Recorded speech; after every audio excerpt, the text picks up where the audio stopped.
Dan pada malam ini kita telah sampai pada bab yang ketiga, babus sabri, bab tentang sabar. Setelah pada pertemuan terdahulu kita membahas bab taubat, bab taubat. Dalam kitab ini Imam An-Nawawi menyebutkan firman Allah, qala Allah Ta'ala, ya ayyuhalladzina amanu isbiru was-sabiru. Surat Al-Imran ayat ke-200, yang artinya, ya ayyuhalladzina amanu, wahai orang-orang yang beriman, isbiru, bersabarlah, wasabiru, dan jadikanlah kalian hamba-hamba Allah yang selalu bersabar. Surat Al-Imran ayat 200. Wal ayatu fil amri bis-sabri wa bayani fadlihi katsirun ma'rufatun.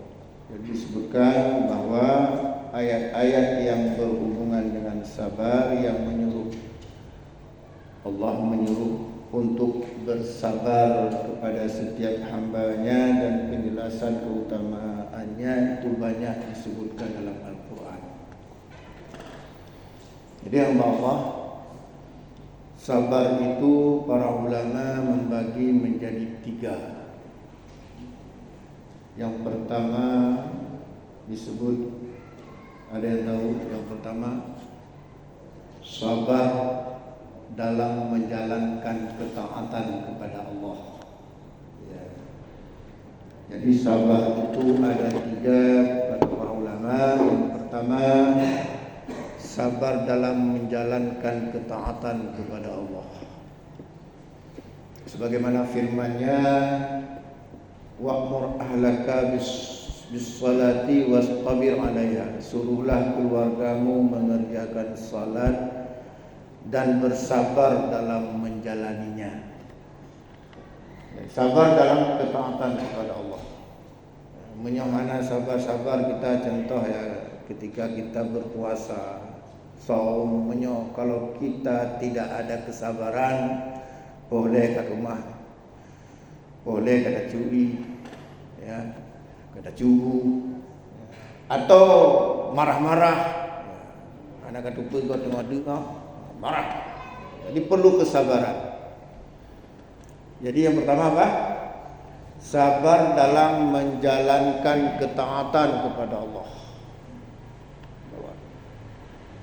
Apalagi salat, fa innaha lakabiratun, sesungguhnya salat itu berat. Illal 'alal khashi'in, kecuali orang-orang yang khusyuk. Para ahli tafsir mengatakan orang yang khusyuk itu diantaranya mereka bersabar dalam menjalankan perintah Allah, dalam ketaatan. Itu sabar yang pertama. Jadi kita ulangi, sabar yang pertama apa? Sabar dalam menjalankan ketaatan kepada Allah. Ya. Kemudian ketaatan kepada Allah itu juga tercakup ketaatan perintah Allah. Makanya ya, seorang istri misalnya, Allah memerintahkan patuh pada suami, itu dalam rangka patuh kepada Allah. Ya. Makanya dalam hadis dikatakan, khairun nisa'i, sebaik-baik wanita, idza nadarta ilaiha saratka wa idza amaraha wa idza amarha ata'atka. Wa idza amarta, ya, ata'atka. Khairun nisa'i, sebaik-baik istri, idza nadarta ilaiha, jika kamu memandang ke arah istrimu menyenangkan hatimu, wa idza amartaha, jika kamu memerintahkan istrimu, ata'atka, dia patuh padamu.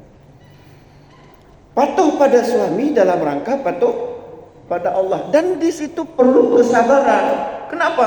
Kadang-kadang suami ini banyak licin koneknya. Yang perlu sabar. Kali dah penuh kopi, lagi kue lah, kali kue macam-macam. Aku dah layani seperti raja dia. Harus butuh sabar ya, perlu kesabaran. Walaupun begitu janganlah kita marah-marah sama suami. Demikian juga seorang suami melindungi istrinya itu dalam rangka juga taat kepada Allah. Intinya apa? Yang pertama, sabar dalam menjalankan ketaatan kepada Allah. Yang kedua apa? Jadi yang pertama, sabar itu sabar dalam ketaatan kepada Allah. Meskipun Imam An-Nawawi tidak mencantumkan secara langsung, tapi sekarang kalau kita baca keseluruhan ya kitab Riyadhus Shalihin ini kira-kira mengarah ke sana. Jadi sabar yang pertama, sabar dalam menjalankan ketaatan kepada Allah.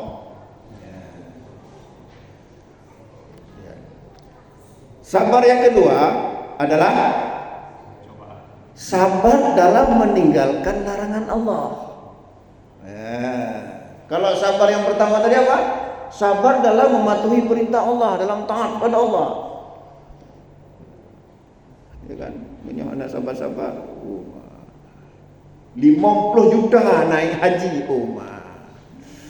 Iban peng. Ya kan? Tapi karena kita sabar, buah dari kesabaran dalam ketaatan kepada Allah itu nikmat sekali. Nikmat sekali. Ya udah. Jadi sabar yang kedua apa tadi? Sabar dalam meninggalkan larangan Allah. Ini disebut dengan istiqamah. Allah berfirman, "Fastaqim kama umirta wa man taba ma'aka wa la tadghaw." Istiqamahlah kamu sebagaimana diperintahkan oleh Allah, dan kamu bersama orang-orang yang bertobat, jangan melampaui batas. Sabar dalam meninggalkan larangan Allah. Nikmat dana samsu ya. Nikmat sekali merokok. Tapi setelah ngaji ternyata rokok itu haram. Berat sekali meninggalkan. Kalau tidak ada kesabaran, susah meninggalkan merokok. Udah biasa tenggen, udah biasa minum minuman keras. Tiba-tiba udah ngaji pula, dilarang pula minum minuman keras. Sabar dalam meninggalkan larangan Allah. Ya. Tapi ada juga orang ini, kan kalau whisky boleh nggak? Kita minum. Benar. Whisky. Kan nggak ada dalam Al-Quran whisky. Boleh nggak kita minum? Kenapa nggak boleh? Ya, yang penting alasannya. Whisky nggak boleh. Kalau tua, nggak boleh juga. Masalahnya kalau ditanya sama orang, kenapa nggak boleh Ustaz? Apa jawabannya? Memabukkan. Kalau nggak mabuk, boleh nggak? Sepukul aja. Gimana? Nah ini hal-hal seperti ini kita harus mampu menjelaskan. Kalau nggak konyol kita. Tetap di whisky apapun mereknya nggak boleh. Dalilnya jelas. Nah, saya sebutkan dalilnya. Karena kita harus bicara dalil. Kalau nggak ada dalil orang nggak percaya. Khamar itu ada dua sisi. Ada dua sisi. Yang diharamkan kan khamar. Ya kan? Innamal khamru wal maisiru dan seterusnya rijsun min amali syaitan fajtanibuhu. Sesungguhnya khamar, berjudi dan sebagainya adalah kotor dan merupakan perbuatan syaitan. Ya kan? Kan tak disebutkan whisky, tua tak ada. Kita pakai hadis. Hadis yang sahih menyebutkan ya, Muslim dan lainnya. Kata Nabi, kullu muskirin khamrun. Wa kullu khamrin haramun, setiap yang memabukkan itu termasuk khamar. Dan setiap khamar hukumnya haram. Makanya khamar itu ada dua sisi. Ingat ya, khamar itu ada dua sisi. Yang pertama, merek atau jenis. Yang pertama apa? Merek atau jenis. Apa maksudnya? Artinya di zaman Nabi ada minuman memabukkan namanya khamar. Minuman yang memabukkan di zaman Nabi ada namanya khamar. Ya, itu merek. Artinya langsung namanya khamar. Yang kedua, sifat. Jadi pertama apa? Khamar itu merek. Yang kedua, sifat. Nah, sifat itu menurut hadis tadi, ma askara kullu muskirin khamrun, setiap yang memabukkan itu khamar. Sekarang kita minum whisky, mabuk enggak? Mabuk. Habis minum whisky mabuk. Nak dilale, bukan kali itu mah. Bukan tidur oleh itu mah. Whisky berarti khamar. Walaupun mereknya whisky. Tua. Ini tua lebih aneh lagi. Mula-mula hukumnya halal. Ya kan? Air mineral hukumnya halal. Makanya tua itu ada 3 hukumnya. Pertama halal ketika jadi mineral. Terus malas minum, simpan aja lah beberapa hari. Ternyata jadi masam dia, berubah menjadi tua, haram. Kita simpan berbulan-bulan, jadi cuka, halal balik. Hebatnya itu air mineral itu. Hukumnya 3 dia. Pertama halal, yang kedua haram, yang ketiga halal lagi. Ya. Dah. Itu dia. Jadi apapun minuman dan makanan yang memabukkan itu masuk kategori khamar. Ya, meninggalkan khamar, meninggalkan whisky itu perlu kesabaran. Ya, sekarang tadi pertanyaannya, bagaimana kalau tidak mabuk? Pan dingin-dingin minum loh ya. Yang penting kan enggak mabuk. Kita pakai hadis juga. Hadis sahih menyebutkan bahwa ma askara katsiruhu faqalilu haramun. Apa yang kalau banyak memabukkan maka sedikit juga dia haram. Jadi tua kalau kita minum 1 gelas, mabuk kita. 1 gelas. Tapi kalau 1 tetes enggak mabuk, maka 1 tetes itu haram. Ma askara katsiruhu faqalilu haramun. Apa yang kalau banyak memabukkan maka sedikit juga dia haram. Ini hati-hati. Kenapa saya katakan hati-hati? Terkait dengan ganja. Ganja itu masuk kategori khamar. Kenapa? Sifatnya yang memabukkan. Jadi apapun yang memabukkan, apakah dia minuman atau makanan, masuk kategori khamar. Tapi mabuk yang bagaimana? Mabuk yang merusak akal. Bukan mabuk L300. Bukan mabuk pinang. Hah? Ganja itu kan sebagai obat juga. Udah. Bentar dulu, kita bahas satu-satu dulu. Jadi tadi apa? Kan ganja itu jelas haram ya, memabukkan kan? Orang isap ganja tenggen ya. Enggak sadar dia lagi. Kalau biji ganja ditaruh di kuah belangong, mabuk enggak? Enggak. Haram enggak?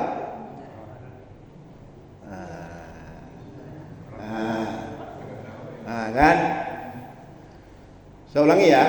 Ganja kalau kita isap banyak, tenggen. Kalau biji ganja sedikit taruh di bumbu masakan gimana? Saya ulangi hadisnya. Ma askara katsiruhu faqaliluhu haramun. Apa yang kalau banyak memabukkan maka sedikit juga dia haram. Ganja kita hisap sebatang mabuk kita, maka sebiji butirnya juga haram. Kan yang coba-coba makan kuah belangong dengan ditolak doa kita oleh Allah.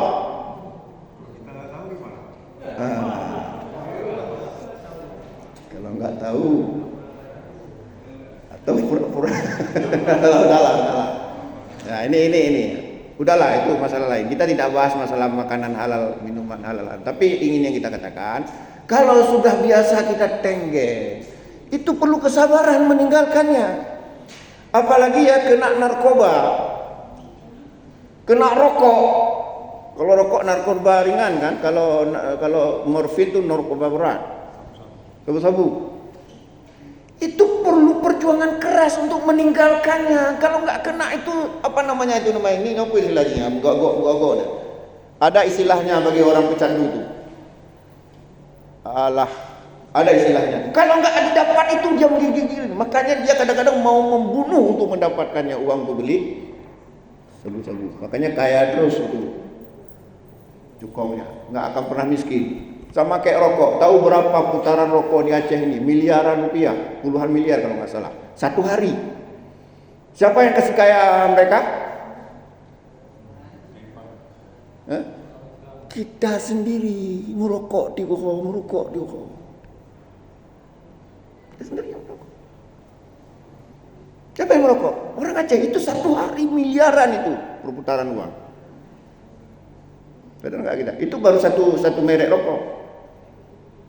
Ditulis pun di rokok macam-macam nggak mempan. Gimana kita mau bilang kita orang bertakwa? Gimana mau kita bilang kita bertakwa? Bertakwa. Tingkah rokok saja nggak bisa kita tinggalkan. Gimana mau mengaku bertakwa di hadapan Allah? Nah, jadi itu perlu kesabaran. Perlu kesabaran. Kalau nggak sabar nggak bisa. Makanya itu sabar ada 3. Jadi yang pertama tadi apa? Sabar dalam menjalankan ketaatan kepada Allah. Yang kedua, sabar dalam meninggalkan larangannya. Udah jatuh cinta nih, gimana nih? Aduh, ini berat, udah jatuh cinta berat. Tapi ketika ngaji, nggak boleh pacaran, haram hukumnya. Ayatnya jelas, diantaranya apa? Qulil mu'minin yaghuddu min absarihim wa yahfadhu furujahum, kan itu. Katakanlah kepada laki-laki mukmin hendaklah menahan pandangannya ketika bertemu dengan perempuan dan menjaga kemaluannya. Orang pacaran menahan pandangan apa enggak? Atau membelakangkan pandangan? Mabuk upaya. Tapi setelah kita tahu yaghuddu min absarihim, kita tahu berarti enggak boleh lagi pacaran. Begitu cintanya kepada kita pada seorang wanita, harus kita tinggalkan. Sabar dalam apa? Meninggalkan larangan Allah. Nah, sabar yang ketiga apa? Coba. Apa kira-kira? Mabelun mandum lah. Kedua kosong. Sabar dalam menghadapi musibah. Nah, jadi sabar yang ketiga apa? Sabar dalam menghadapi musibah. Nah, ini paling paten ini, sabar dalam menghadapi musibah. Kenapa? Sebagaimana sering dalam ceramah takziah saya sebutkan bahwa kalau kita bersabar menghadapi musibah, walaupun musibah itu sangat kecil. Sampai contoh hadis riwayat Imam Muslim gini ya, kata Nabi, "Ma min muslim yushakku syokatan fama fawqaha illa kutiba lahu biha darajatun wa muhiyat anhu biha khatiyatun." Tidaklah seorang muslim dia mendapat musibah hanya terinjak duri, fama fawqaha, atau lebih rendah dari terinjak duri. Apa musibah yang lebih rendah dari terinjak duri? Apa musibahnya? Mungkin hanya tersenggol kursi, bersabar. Hanya tersenggol kursi, bersabar. Apa yang terjadi? Illa kutiba lahu biha darajatun wa muhiyat anhu biha khatiyatun. Melainkan Allah angkat satu derajat dan Allah menghapuskan satu dosa. Tadi apa musibahnya? Hanya terinjak duri. Bagaimana kalau terinjak ranjau? Terinjak paku. Tapi harus sabar. Apa bukti sabar? Kira-kira kita kalau terinjak duri apa kita bilang? Maunya kita tes di itu, kita taruh duri pintu itu, kita tes lihat tuh, nampak orang sabar. Kira-kira kalau terinjak duri apa kita bilang? Kalau omaknya ragu, punya sabar mana? Ya kalau omak na yang lanjut dah buka. Itu benar ni. Jadi sabar hanya terinjak duri atau lebih atau lebih rendah dari itu, Allah angkat satu derajat, Allah hapuskan satu dosa. Dalam riwayat yang lain Rasulullah menyebutkan, ma yazalul bala bil mu'mini wal mu'minah. Tidaklah bala menimpa seorang mukmin atau mukminah fi nafsihi, di mana bala itu menimpa dirinya. Apa maksudnya menimpa dirinya? Sakit kita, kelihatan sehat, waktu kita periksa sudah macam-macam penyakit, itu musibah menimpa diri kita. Wa waladi, atau musibah itu menimpa anak-anak kita, keluarga kita. Anak dan enaknya kita lihat tiba-tiba musibah. Wa mali, atau harta kita. Baru mobil apa? Pajero baru elus 3 kali dari curi orang. Curi orang. Hatta yalqallah, hingga orang yang ditimpa musibah ini terus menerus dan dia bersabar, hatta yalqallah, hingga dia bertemu dengan Allah. Apa maksudnya bertemu dengan Allah? Meninggal dunia. Wa ma alaihi khati'atun, tidak ada dosa sedikit pun. Ternyata kita masuk surga gara-gara mendapat musibah. Maka jangan mengeluh kalau kita sakit. Itu meninggikan derajat, menghapuskan dosa. Barangkali masuk surga kita dengan sakit, kan berarti kita minta sakit. Nah, sabar. Yang ketiga, sabar dalam menghadapi musibah. Ini kadang-kadang kita itulah, karena iman kita masih tanggung-tanggung, ini termasuk saya, juga kali mengeluh ketika diuji dengan musibah. Kita bahkan berburuk sangka dengan Allah. Ya Allah, saya sering ngaji, sering salat, kok saya sakit? Orang lain kok saya sehat? Ya Allah, Allah kenapa engkau begitu? Ya Allah, sudah kita menganggap Allah itu tidak adil. Ini bahaya.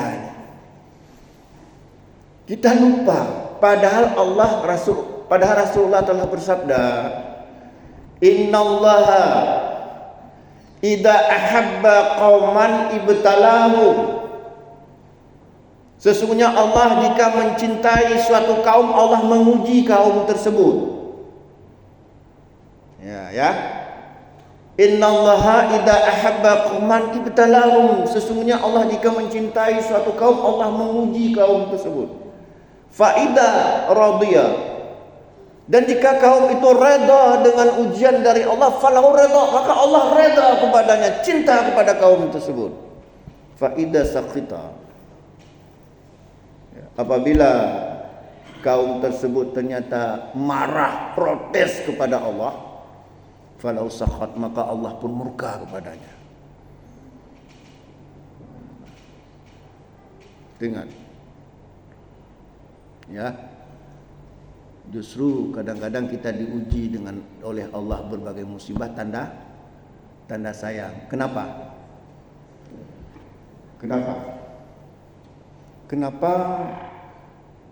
Allah sayang sama kita, tapi justru diberikan kita berbagai macam musibah. Kenapa? Ya, karena begitu sayangnya Allah kepada kita, Allah ingin menempatkan kita di jannah yang paling indah dan paling nikmat. Tapi dengan mengandalkan pahala kita, kebaikan kita, enggak cukup tiket ke situ. Makanya caranya apa? Diuji dengan berbagai macam musibah, dan Allah tahu dia akan bersabar, maka Allah tinggikan derajatnya, Allah hapuskan dosa-dosanya, cukup tiket untuk masuk ke surga Firdaus. Maka jangan mengeluh kita. Hadapi saja musibah apapun. Bahkan seorang sahabat pernah bertanya kepada Rasulullah, "Ya Rasulullah, ayun nas a'dabul bala?" Wahai Rasulullah, siapa manusia di muka bumi ini yang paling berat sekali ujiannya? Ya Allah, ya Rasulullah. Jadi sahabat ini bertanya kepada Nabi, siapa di dunia ini yang paling besar sekali ujiannya dari Allah? Apa jawaban Nabi? Faqal, Nabi jawab, an-nabiyun, para nabi. Ternyata dibandingkan kita nggak ada apa-apanya dengan penderitaan yang dialami para nabi. Coba kita baca riwayat-riwayat para nabi. Insya Allah. Nabi Ayub itu kena penyakit yang luar biasa. Nabi Ayub, bagaimana ujiannya? Sampai istrinya nggak sabar. Sampai dia dipindahkan ke perbatasan. Kenapa? Takut menular ke orang. Dia sendiri dia. Sampai iblis datang. Ini terjemahan bebasnya ya. Dia datang. Riwayatnya sahih sejauh penelitian, sejauh yang saya ketahui. Kata iblis, kira-kira begini. Coba kamu Ayub, terus nyembah Allah. Apa balasan Allah kepada kamu? Gitu ya. Kamu sampai menyembah Allah begitu, tapi apa balasan Allah pada kamu sekarang? Ya, ingin diprovokasi. Tapi apa jawaban Nabi Ayub? Kalau Allah yang memberikan musibah ini lebih dari ini, aku reda menerimanya. Itu jawaban Nabi Ayub. Makanya kita suka mengeluh. Jadi sahabat itu bertanya, ya Rasulullah, ayun nas a'dhamul bala. Wahai Rasulullah, siapa manusia yang paling berat sekali ujiannya di dunia ini? Faqal, Nabi menjawab siapa? An-nabiyun, para nabi. Summaman ya Rasulullah. Kemudian siapa lagi ya Rasulullah? Apa jawaban Nabi? As-salihun, orang-orang saleh. Ya, kadang-kadang semakin saleh semakin diuji. Kenapa? Karena Allah ingin memperuntukkan orang saleh ini di tempat yang paling indah. Tapi supaya bisa mencapai tempat yang terindah tersebut, makam tersebut, perlu diuji dengan berbagai macam musibah. Itu sabar yang ketiga. Sabar dalam menghadapi musibah. Kemudian saya ingin jelaskan juga sedikit. Musibah itu jangan dianggap begini. Allah menguji kita kadang-kadang bukan berupa penderitaan. Kadang-kadang Allah menguji kita berupa kesenangan. Sadar gak kita?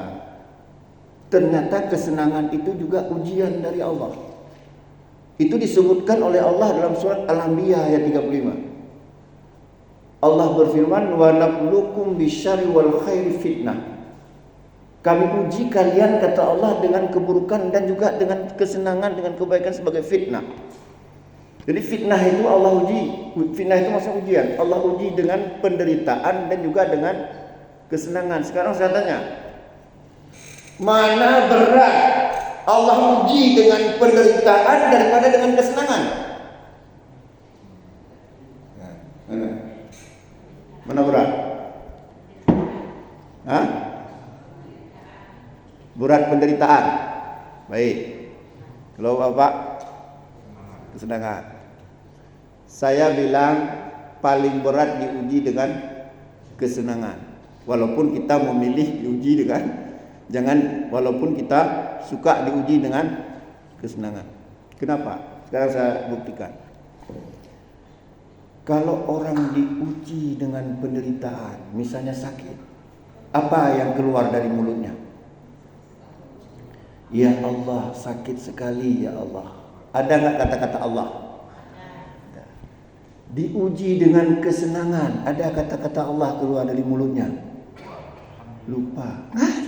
Yang ada mantap, dah menemu baru. Jarang. Tapi orang paling bangsat pun di dunia jika diuji dengan penderitaan, keluar kata-kata Allah, ya Allah sakit ya Allah. Pada salah enggak dia? Maka sebenarnya lebih berat diuji dengan kesenangan. Kita enggak sadar. Sering orang ketika menderita rajin ke masjid, begitu senang lali masjid.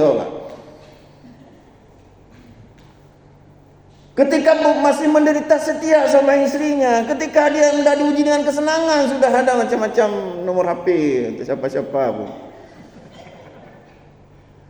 Dengan penderitaan. Cuman fitrah kita suka dengan kesenangan. Itu kan perhiasan dunia.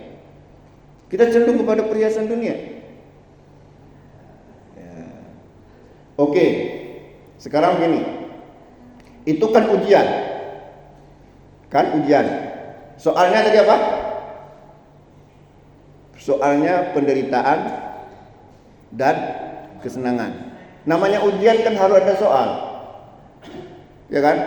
Coba lihat ujian final di kampus, ujian kerja, kan ada soal. Ujian dari Allah ada soal, 2 soal. Yang pertama apa? Kesenangan. Yang kedua, penderitaan. Setiap soal mesti ada jawaban. Mesti ada kunci jawaban. Kalau diuji dengan kesenangan, apa jawabannya?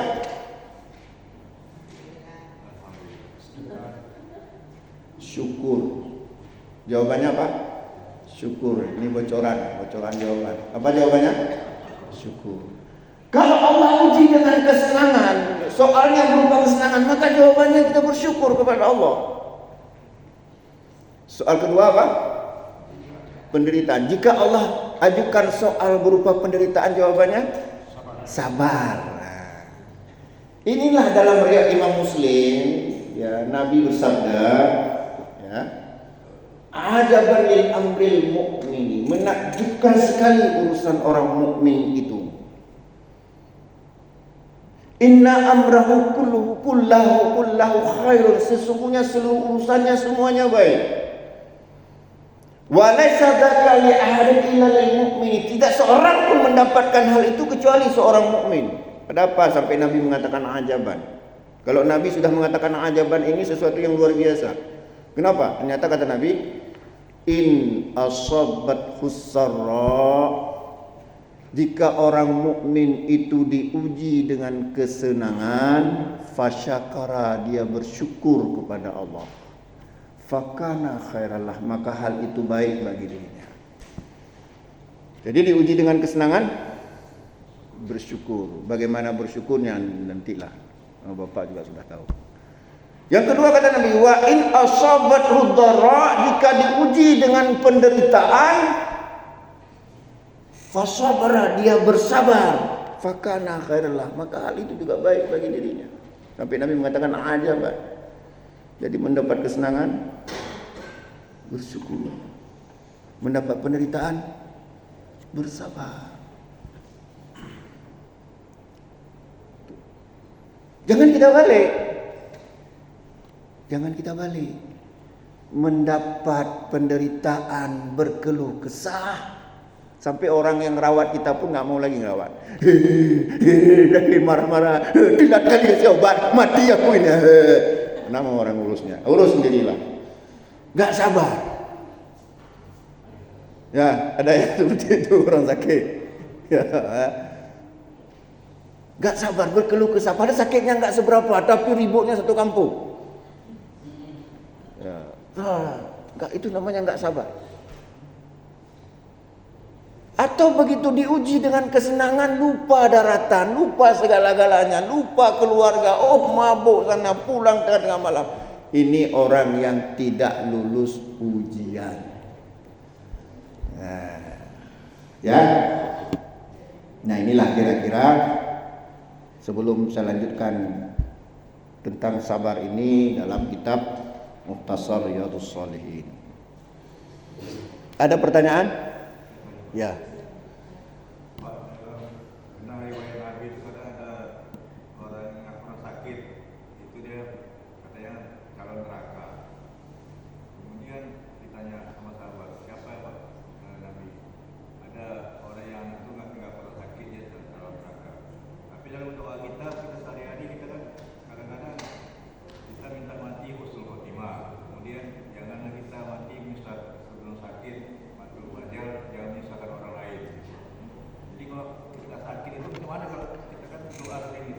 Iya, maksudnya begini, kalau kita sakit itu bukan calon penghuni neraka, bukan itu. Kalau kita sakit, justru Allah angkat kita derajat, Allah menghapuskan dosa, sebagaimana hadis-hadis yang sudah kita jelaskan tadi. Ya, cuman ya sakit yang kita rasakan itu, para ahli syair mengatakan seolah-olah membakar dosa-dosa kita, bukan kita masuk neraka, seolah-olah membakar dosa-dosa kita, kayak kita demam. Itu hanya taat saja, majaz saja. Nah, kemudian kita tidak boleh minta mati. Tetapi kalau keadaan kita misalnya sangat berat sekali disiksa, boleh minta mati, tapi doanya seperti ini. Ya Allah, matikanlah hambamu jika mati lebih baik bagi hambamu, dan hidupkanlah hambamu jika hidup lebih baik. Tapi kalau minta mati semata, itu kita putus asa dari rahmat Allah, itu enggak baik. Jadi gimana doanya tadi? Ya Allah, jika hidupku lebih baik, maka selamatkanlah hambamu, hidupkanlah. Tapi jika mati lebih baik dari hamba, maka matikanlah ya Allah. Karena Allah lebih tahu keadaan kita. Tapi khusus minta mati, apalagi bunuh diri, itu dosa besar. Termasuk dosa besar adalah berputus asa dari rahmat Allah. Boleh. Ada yang lain? Sudah azan. Ya, insyaallah pada pertemuan yang akan datang kita bahas. Ini masih berlanjut tentang masalah bab sabar ini. Mudah-mudahan ada manfaatnya. Aqulu bi qouli hadza fastaghfiruhu innahu ghafurur rahim. Wassalamualaikum warahmatullahi